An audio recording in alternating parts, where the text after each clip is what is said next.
expliqué, moi, je l'ai amené. Et alors, comment ils les appelaient les Contestataires. contestataires.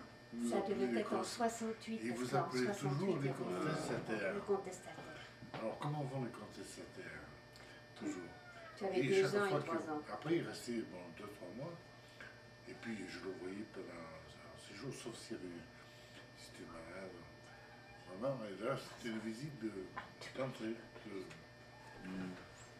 protocolaire. C'est avant ça. Mais après, et alors, comment vont les contestataires?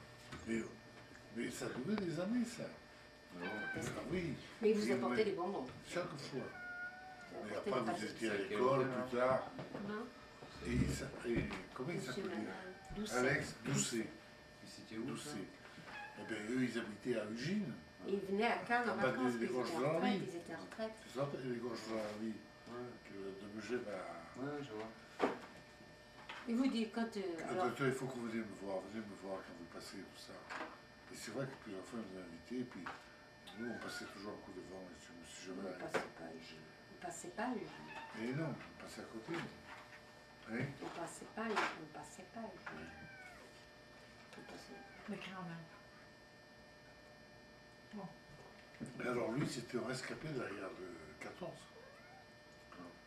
Il avait 5% de pension des mecs de guerre. 5%, le maximum. Et alors, une fois pendant son séjour à Cannes, je suis dans l'âge de 10e, 15 ans, je pense, longtemps. Longtemps, parce que jusqu'à la fin de l'ESS. Hein. Avant, ils sont arrêtés Ouais. alors. Et une année, pendant son séjour à Cannes, il a été pris d'une douleur très violente dans le dos, qu'il n'avait jamais eu. Alors, moi, au début, bon, j'ai pensé que c'était au niveau sciatique, un truc comme ça, quoi. Très violent. Puis il ne savait pas la configuration. C'est curieux, quand même. Mais jamais, non, jamais j'ai souffert comme ça. Puis c'est irradié devant aussi. Putain, mais qu'est-ce que c'est que ça? Et alors, j'ai dit, écoutez, on va vous faire un traquenir, on va vous faire des examens. Puis je me suis dit, putain, c'est une histoire abdominale. C'est des pièges terribles, hein, au niveau du péritoine. Tu as des pièges au niveau du péritoine. Tu as des pièges. Et alors, je me suis dit, putain, c'est fini de péritonite. Parce qu'il est plus qu'un œil, hein, là-dessus de blessure de guerre. Et un bras. Et elle m'avait expliqué comment ça s'était passé, parce que la première fois, moi, je ne le connaissais pas. Mais il écoutait, c'était donc, dans la 14, on était dans les tranchées. À un moment donné, il a fallu donner l'assaut. Il sortait de la tranchée. Lui, il avait des grenades. Il a balancé une grenade. Et puis il a balancé trop tard. La grenade, elle a pété à travers la gueule. Tous ceux qui étaient autour, il a tué 10 types des soldats français. Ils sont tous morts. Et lui, il passait pour mort, il était dessous. Dessous, avec le groupe. Une grenade qui explose, c'est terrible. Hein. Alors il a laissé pour mort. Et quand le médecin est venu pour faire le constat, c'est-à-dire quand ils étaient ramassés les morts. Ils sont allés ramasser les morts. Et lui était dessous. Et puis il y en a un, le médecin, ou je ne sais pas qui, son assistant peut-être, il bouge. C'était lui, il bougeait encore. Alors ils ont dégagé les morts, et ils l'ont sorti lui. Tu comprends? Et il en avait pris partout des éclats de grenades. Il en avait dans tout. Il n'avait pas d'un bras. Un œil, il avait des blessures, j'en fais miraculées, quoi. Bon. Il s'en est sorti. Mais à la suite de ça, il a été rapatrié, il a été bon. Et après, il a eu la commission d'invalidité, lui a accordé 100%. On peut faire plus. 100%, bon. Donc il touchait quand il était après, à la retraite. Même avant. Même avant. Il touchait une pension importante. Hein. Importante, très importante. Alors, je peux faire entrer à la clinique, aux Oliviers, à la chirurgien, comment il s'appelle? Je ne me rappelle plus. Gratte. Bon, Gratte. Je lui dis, écoute, vous voulez, là, il faut qu'on voit. Moi, je ne vois pas du tout ce qu'il est. Il me dit, oui, écoute, je vais le ils amènent tout, ils disent non, pour rien, le dos, alors je dis, c'est un blessé de guerre, tu sais, on va faire des tomos, c'était la première année, on faisait des tomographies, tu vois. On fait une tomo de la colonne vertébrale, qu'est-ce qu'on voit? On voit exactement, on n'a pas su que c'était un éclat de un corps étranger. Corps étranger. Un corps étranger entre deux vertèbres. Entre deux vertèbres. Putain. Disons, on peut y aller, hein. C'est possible. On peut la chercher. Et alors, il souffrait tellement qu'on a fait opérer par un neurochirurgien qui a extrait un éclat d'obus, de grenade. Et on l'a publié avec le chirurgien, moi, et le neurochirurgien, dans les annales de chirurgie. C'était le premier cas d'un blessé de guerre. La grenade, il avait prise de face. La grenade, les éclats. Qui avait transpercé le péritoine, mais c'était... Il avait cautérisé le péritoine, les anses intestinales, et l'éclat s'était localisé dans la colonne vertébrale, il n'avait pas payé plus loin, il n'avait pas touché la moelle. Il était resté entre deux vertèbres. C'est un miracle. Non mais tu sais pas. Hein? C'est impossible. Ah oui. Si tu prends les c'est un truc mises en terre, inouï, hein? Inouï. Mais parce que c'était incandescent. Un éclat. Oui, ça l'a cautérisé. Il a tout cautérisé en passant. Comment? Le péritoine, les anses intestinales, jusqu'à la colonne vertébrale. Comment? Dans l'armée, on le cautérisait avec un couteau. Après, oui, quand on a fait la publication, on dit, mais dites, il faudrait peut-être pas voir un petit peu du côté de votre tension. Si je pensais que je te c'est une blessure de guerre. Et si je bon, pensais un petit peu, mais juste à 100%. Bon, ça fait rien. Alors on a fait un dossier, demandant à la commission de réforme d'invalidité des blessures de guerre à Paris, pour qu'il revoie le taux d'invalidité. Il avait déjà 100%, de lui donner encore plus à la suite de cette blessure qui n'avait pas été recensée. Tu comprends? Eh bien, il a obtenu, il était arrivé à 115 ou 120%. Et il est venu me féliciter pour m'embrasser. Il me dit, docteur, écoutez, c'est mon plus beau cadeau que j'ai jamais eu, ça. Parce que, avec cette blessure, en plus, j'ai eu, au lieu de 100%, il a eu 115 ou 120. Sa douleur a disparu. Mais il est mort longtemps après. Il a vécu longtemps. Oui, ils sont arrêtés de venir en nous disant, ils nous envoyaient un mot disant non, et puis après ça, on les a prévenus. Ils ont prévenu qu'ils pouvaient. Et sa douleur au dos a disparu. Ils nous ont encore dit d'aller les voir. On a enlevé des instants où il n'y avait plus d'éclat, c'était fini. Les vertèbres, elles avaient été péronées, tout ça, mais à la suite de 30 ou 40 ans, à la longue, ça avait occasionné un début d'ostéite, plus ou moins avec l'âge et tout, qui a joué. Hein, bon. Mais ça a pu être pris en charge puisque ça venait d'une blessure de guerre. Parce que l'éclat, c'était facile à voir que c'était un éclat de grenade, de l'acier, Il veut bien qu'on les caresse, le dos, un truc extraordinaire. Mais si on va un petit peu sous les pattes, il y a doucement, et puis, il sent les griffes. Il a un peu cher, évidemment. Sa femme a écrit tout ça. Il est bon, il avait 88 heures. Ah oui. Ouais, quoi. Mais des gens gentils. Il était content. Il était content parce que l'autre, il se réveillera quand il a après, on y est passé, Eugène. Par hasard, quand il travaillait, tu sais, il était assez là, connu, bébête. Demain matin. On y est passé, là, Eugène. Et j'ai vu Eugène. C'est un vrai réveil, c'est pas possible autrement. Je l'ai rêvé à ce moment-là, mais avant, on n'y passait pas. 5h30, 6h. Hein. Mais malheureusement, il était plus. Mais je disais à Paul, étant donné que quelquefois il part à 6h30 avec son père, que voulez-vous, c'est normal. Eh oui, c'est le cas de. Hein? Attends, je veux faire le truc avec l'histoire familiale. Ok, vas-y. Hop, pétard. Ah, on Vous commence par voulez qui? l'enregistrer? Le père de mon Oui, grand-père alors- était le roi. Alors, du- attends. Ouais, mais c'est-à-dire, non, je veux juste savoir, je commence avec. On commence avec qui? Non, non. Avec Non, Françoise. Quand vous voulez. Bon, ouais, vas-y. Ouais, et puis je vais me coucher après. Vous. Alors, ça commence par. Vous êtes né à Draguignan Oui. Hein, moi, en je quelle suis année? en 1928. Et Et alors, vous aviez un frère, oui, juste un frère? un frère qui a 7 ans de plus que moi, Oui, qui est aussi né à Varignan. oui. Bon. Et dans ma famille, il y a Fouque, qui est le nom de mon père, et le nom de ma mère, c'est Giraud. Oui, D'accord? oui.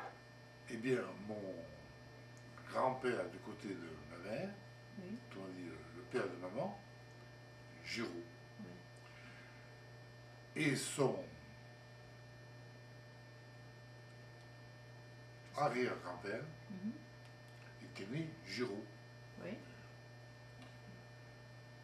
Et alors, mon grand-père avait un frère qui était né en 1855, Marius. Marius Oui. Giraud, Oui. dont le grand-père, Oui. Le même.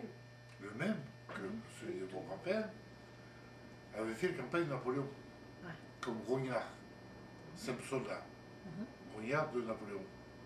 Bonaparte d'abord, et puis après Napoléon. Et il a fait 12 ans de campagne. 12 ans. Il a été fait prisonnier à la fin, à Waterloo, par les Anglais, qui l'ont envoyé en Écosse. C'est là où il a le plus souffert, d'après ce que me disait mon grand-oncle, le frère de mon grand-père, Oui. par qui il connaissait les batailles de Napoléon. Parce que les batailles de Napoléon, c'était son grand-père, autrement dit, le grognard, qui lui avait expliqué, puisqu'il avait participé. Autrement dit, c'est le grand-père du grognard qui avait raconté à l'oncle Marius, à ton grand-oncle, les batailles de Napoléon. Voilà. Qui venait Le en direct. grand-père, En direct. le Celui grand-père de de ton grognard grand-père. avait raconté au frère de mon grand-père Voilà. ses campagnes sous Napoléon. 12 ans de campagne. Alors, je ne sais pas lesquelles, parce que moi, à ce moment-là, je n'étais pas intéressé par cette question. Et donc, celui par qui j'aurais pu le savoir, autrement dit le frère de mon grand-père, je ne l'écoutais pas quand il me le racontait. Ouais. C'était Et un je ne les ai vieux jamais pirate. enregistrés, pour la bonne raison que ça ne m'intéressait pas. Et puis ça paraissait très, très loin, c'était de l'histoire ancienne pour nous. Eh bien, donc, maintenant, j'ai recueilli, moi, la preuve de ces campagnes. Parce que l'ancien grognard, quand il est revenu en France, il s'est marié, d'où la descendance. Ouais. D'accord? Et il a réussi à recueillir le témoignage de grognards comme lui, qu'il avait connu, et avec les adresses, pour demander témoignage comme quoi il avait servi sous Napoléon en telle bataille, en telle autre, pour constituer un dossier. D'accord? Parce que Napoléon III, autrement dit, le neveu de Napoléon Ier, avait institué pour les anciens grognards la médaille suprême. C'est la médaille de Sainte-Hélène. Autrement dit, où est mort Napoléon, à Sainte-Hélène, prisonnier des Anglais. Voilà. Alors Napoléon III, en reconnaissance pour les grognards qui avaient servi sous son oncle, a institué la médaille de Sainte-Hélène que j'ai. Parce qu'il avait réussi à avoir assez de témoignages pour certifier les 12 ans de campagne, qui était un maximum, et qui était attribué aux anciens grognards avec un numéro, une médaille de Sainte-Hélène que j'ai à la maison. Il avait fait la retraite de Russie ou pas alors? Je ne sais pas s'il a fait la retraite de Russie. Il a fait peut-être, à moins que il n'ait pas participé à la bataille. Parce que Napoléon, il a essayé plusieurs fois de faire la paix. Il l'a fait pendant, je crois, 3 ans. Il y a eu la paix d'Amiens. 1804, La paix d'Amiens, peu avant qu'il soit couronné empereur, non? Ah, je suis sûre qu'il y avait la paix, c'était la paix d'Amiens en 1800. Il a réussi, parce qu'il y avait des Elle a coalitions, été il y a au eu bout 7 ou 8 de- coalitions Enfin, européennes contre Napoléon. Et il y a eu la paix d'Amiens où il a réussi tout le monde à ce que était en même paix. les Anglais signent la paix. Parce que William Pitt avait été Donc foutu il y avait eu des périodes dans les Rognas où ils ne combattaient plus puisqu'il n'y avait plus de guerre. Mais c'était des périodes très courtes. Et chaque fois qu'il y avait une coalition qui se reformait, ben, les Grognards étaient repartis. Voilà. Et alors les Giroud, ils habitaient sur Alors les Giroud, ils habitaient à Draguignan. Oui, Alors, du ceux-là. côté fou, ils habitaient où? Du côté Fouque, ils habitaient. L'origine, c'est en Auvergne.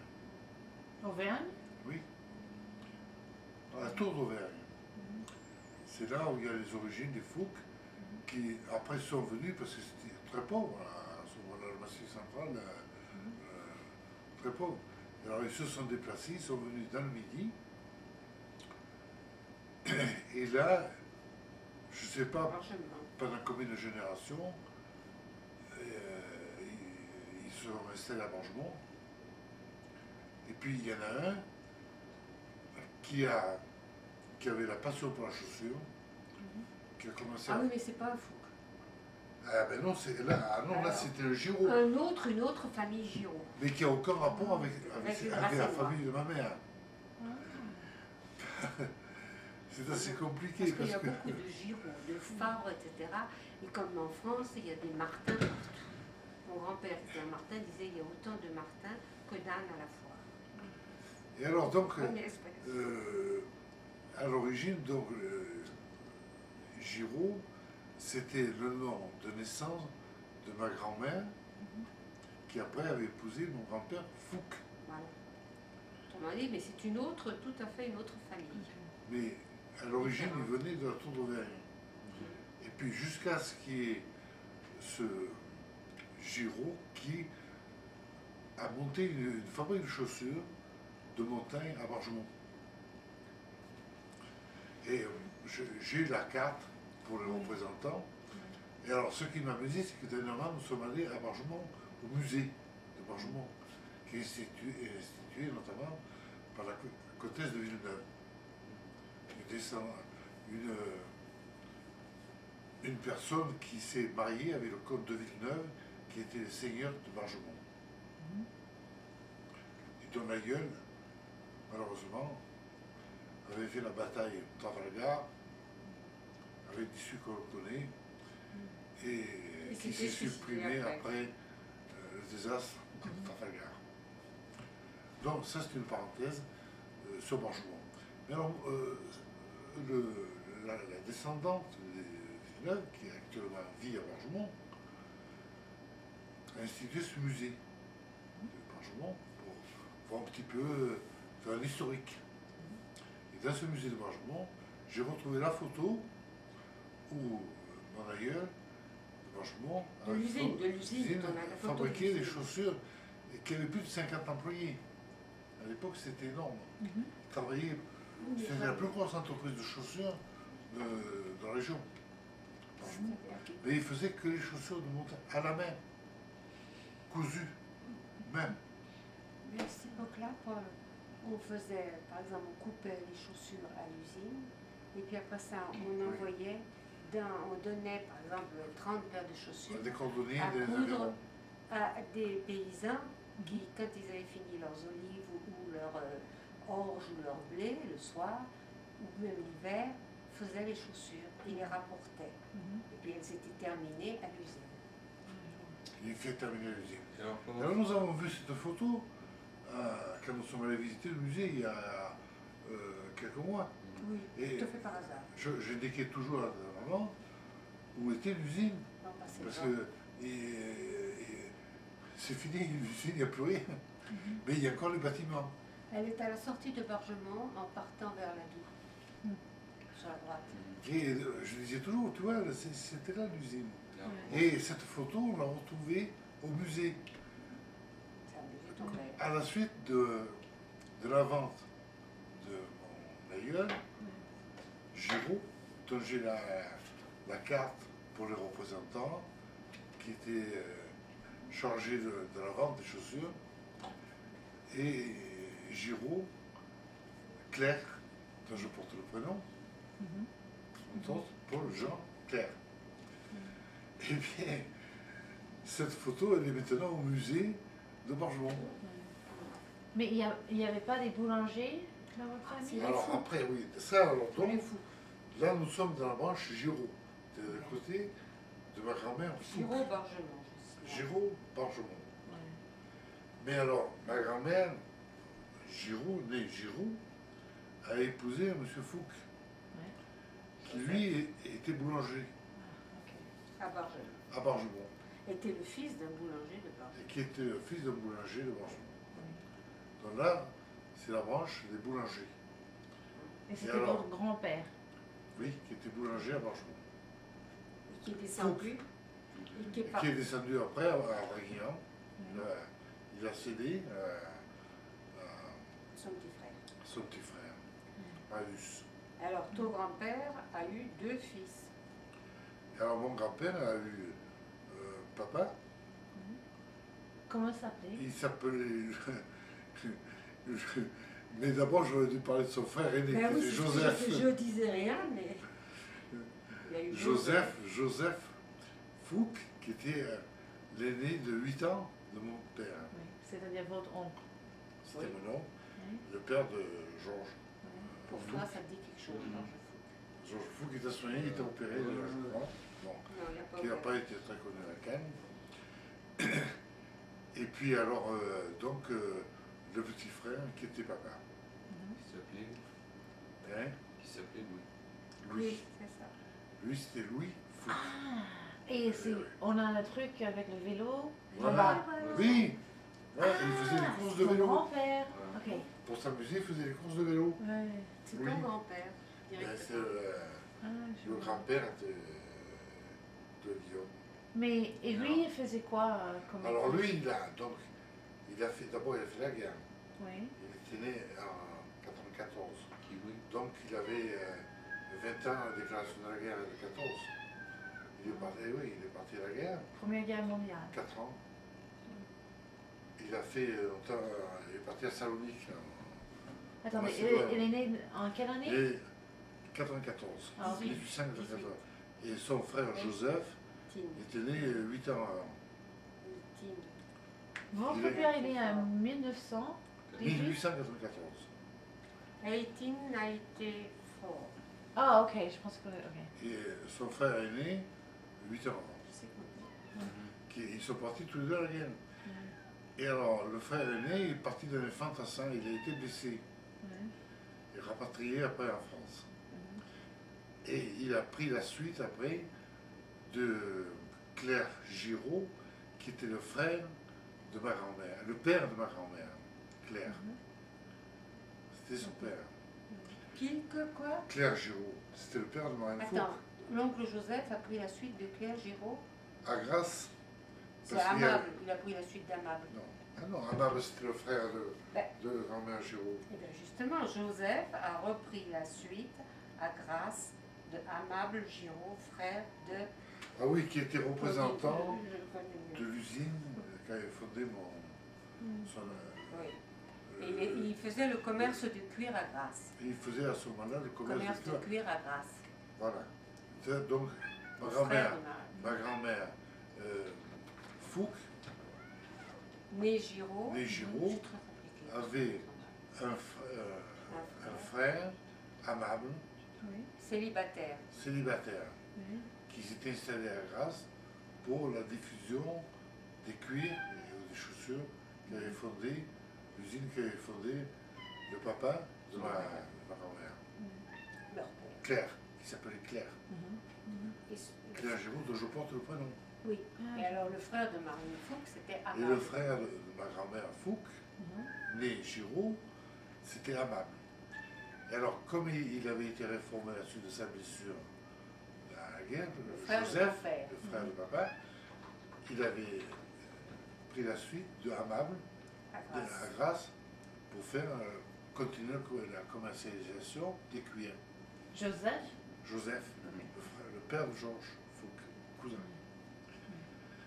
Et donc, quand mon papa est revenu de la guerre, ils ont essayé de continuer tous les deux, mais bon, ça n'allait pas très bien là, À Grasse, à à Grasse. Grasse. Alors papa il est descendu, il s'est marié et a repris la boulangerie à Bargemont.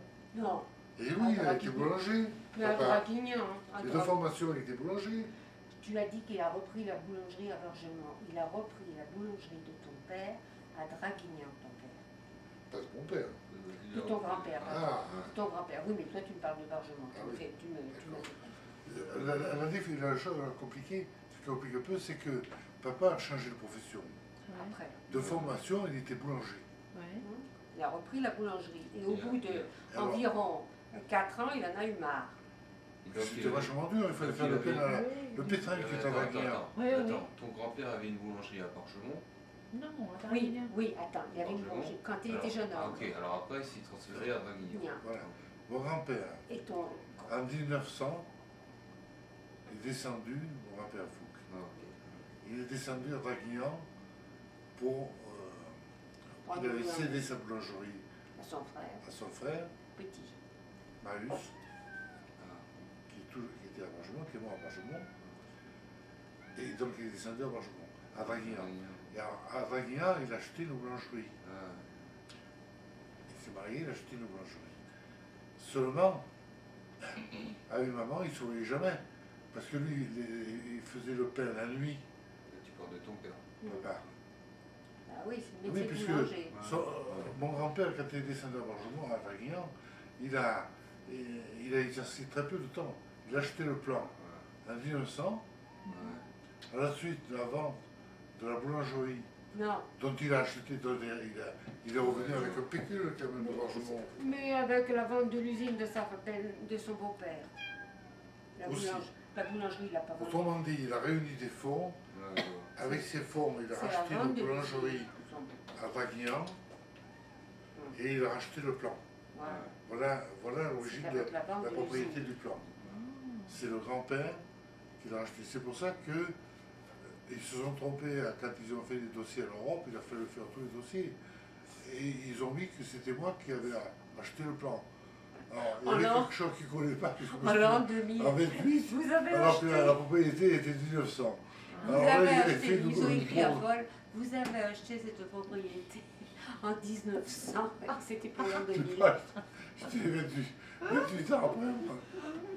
Au lieu de dire votre famille. Alors papa, il a exercé donc à Draguignan le métier de boulanger. Mais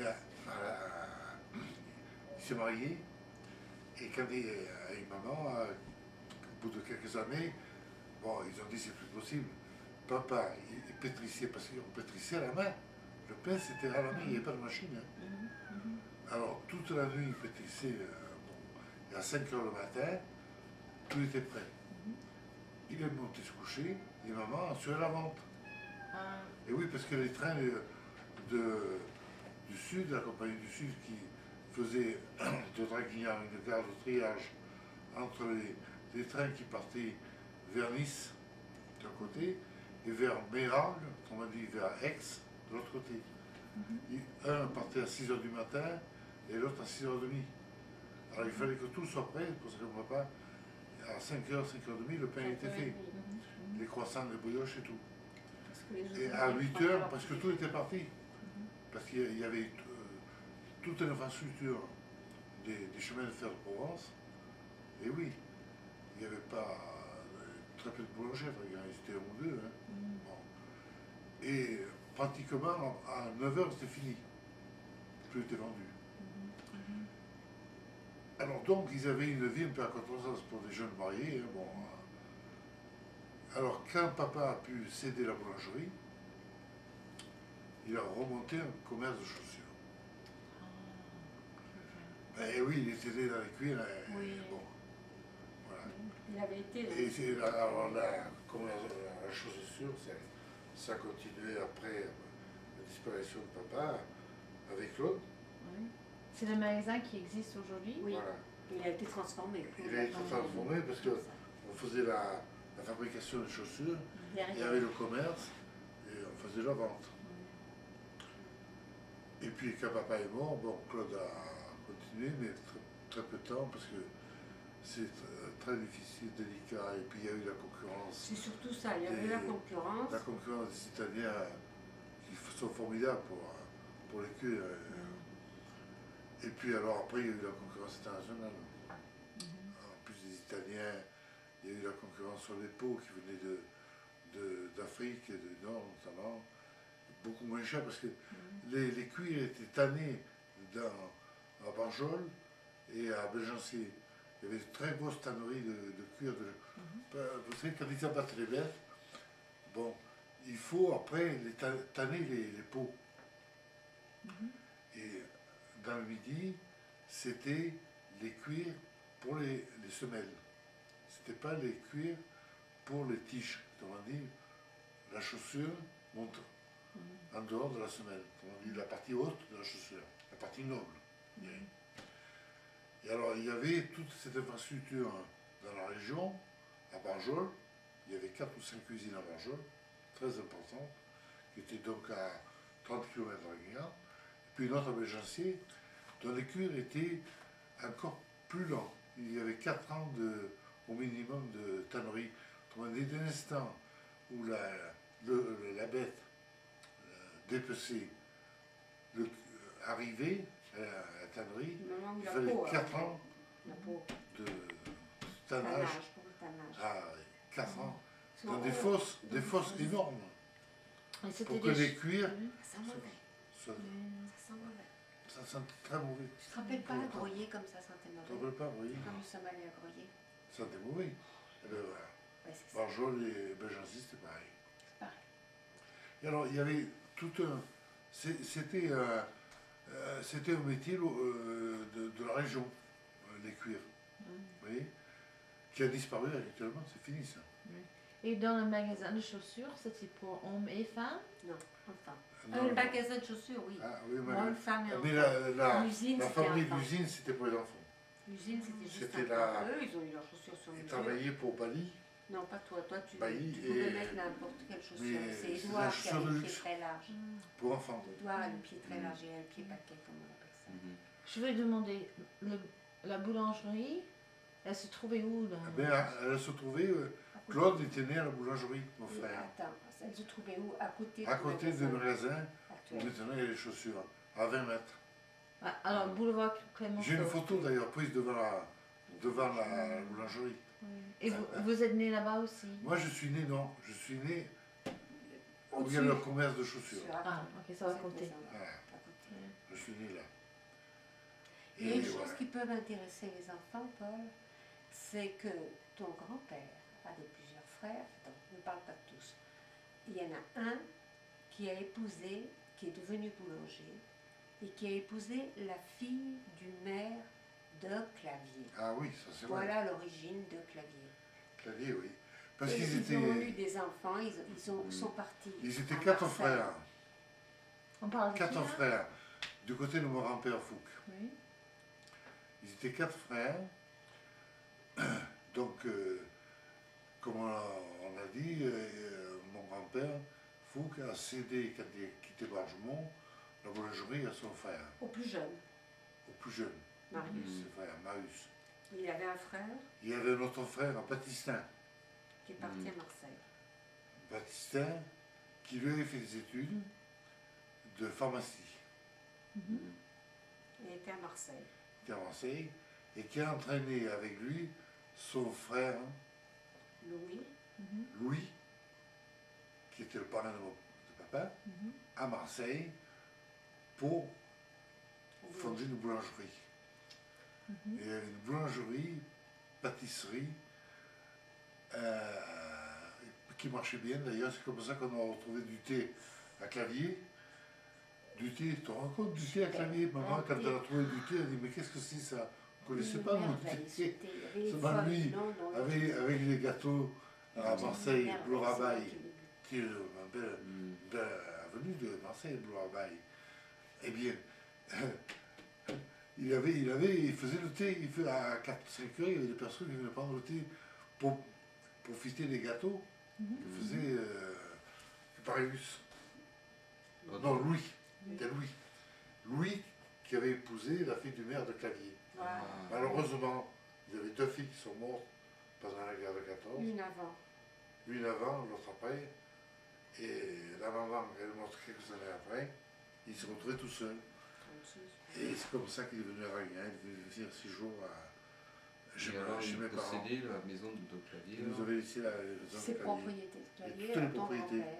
Alors ça, c'est l'oncle Toutes de les votre propriétés de Clavier, ils les avaient laissées à grand-père. Non, Son son grand-père. Père, pardon. L'oncle du père de Paul. C'est comme ça qu'on a Clavier et tout le Et monde. alors voilà l'origine de Clavier. Parce que Les là, propriétés c'était de quand même Clavier. intéressant pour toi. Et puis la maison de Clavier. Et on a, donc, et qui était la maison du maire de Clavier.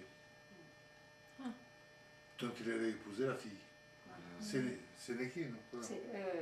Oui, Sénéquier. Sénéquier.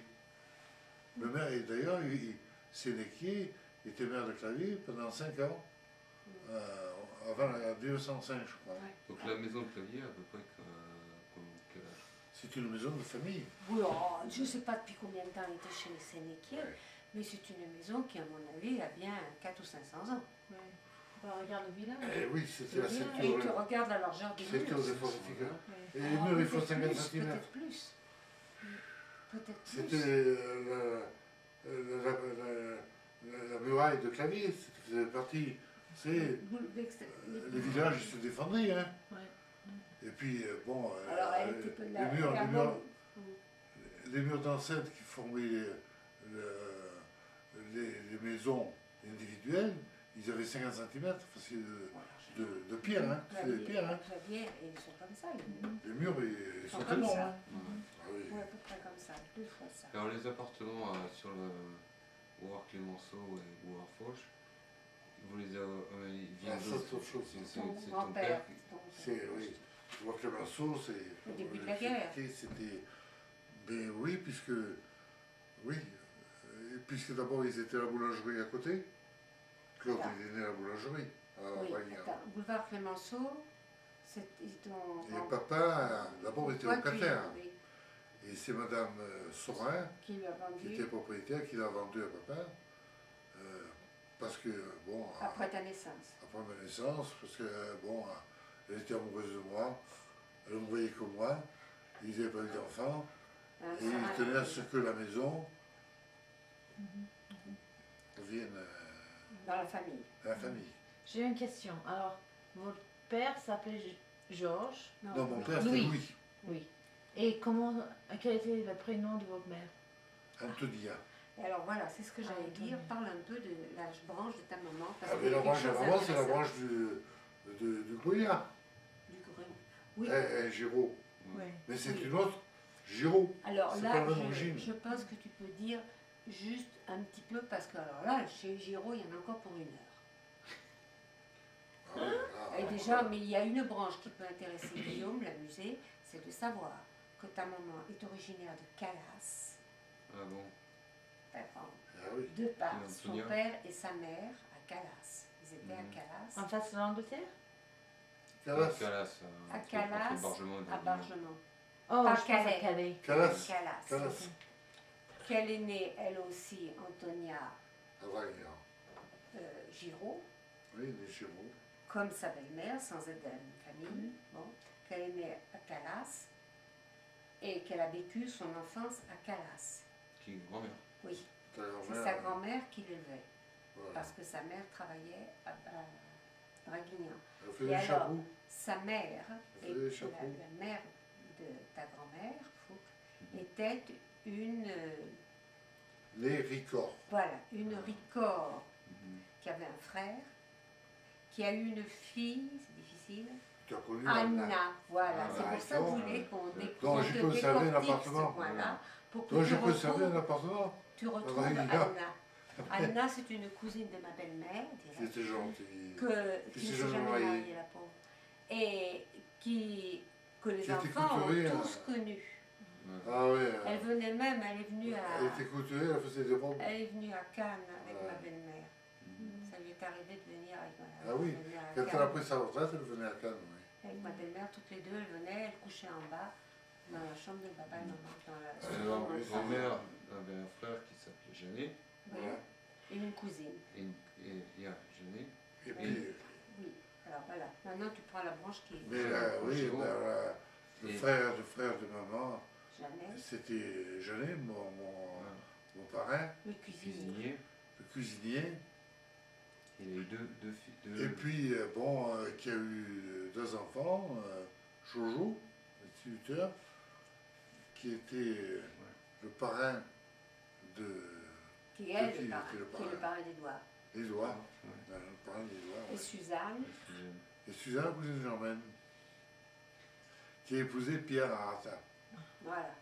dont vous avez les tableaux ici. Ouais. Alors la question que Alors, j'ai... pardon, Pierre Arata, pour en finir cette branche-là, le mari de Suzanne, donc ma cousine, lui était